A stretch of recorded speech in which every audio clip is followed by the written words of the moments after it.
So sir, మరి అలా తెలుసుకుని చేసిన వాళ్ళు కూడా కొన్నిసార్లు అవ్వట్లేదు, ఆ సంకల్పాలు నెరవేరట్లేదు. ఫర్ ఎగ్జాంపుల్, నేను ఒక పెద్ద పిరమిడ్ కట్టాలనుకుని సంకల్పం చేశాను, సంకల్ప ధ్యానాలు. నేను స్పిరిచువాలిటీలోనే ఉన్న స్పిరిచువల్ వర్క్ కోసమే చేశాను, కానీ ఇక్కడ అవ్వట్లేదు అంటూ ఉంటారు. దానిలో ఉన్న మర్మం ఏంటి సార్? సంకల్పంలో వికల్పం ఉండకూడదు, డౌట్ ఉండకూడదు. అవును నేను చేశాను కానీ అవుతుందో లేదో, అక్కడే వికల్పం అవుతుంది. అంటే హైవే వేసుకొని హైవేలో స్పీడ్ బ్రేకర్స్ పనికిరావు.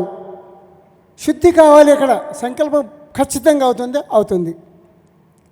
అదే చెప్పానే, where thought goes energy flows. అది దానికి మంచి చెడు తెలియదు. అవునా? మనం సంకల్పం పెట్టాం, పత్రిజీ కూడా చెప్తాడు, పర్యవసానం కూడా దాన్ని స్వీకరించండి. అవునా కదా? కాన్సిక్వెన్సెస్ వచ్చిందా, మంచి చెడు దాన్ని స్వీకరించాలి. మనమే మంచిగా ఎక్స్పెక్ట్ చేసి చెడుకు రావచ్చు, అది కూడా మనదే. అందుకే సంకల్పం పెట్టిన తర్వాత దానికి శక్తి కావాలంటే లావర్స్ చెప్తాడు, ఎవరి మనసు అయితే శూన్యంగా ఉంటుందో వారికి విశ్వము అనుసంధానం అవుతుంది. అన్నీ సక్సెస్.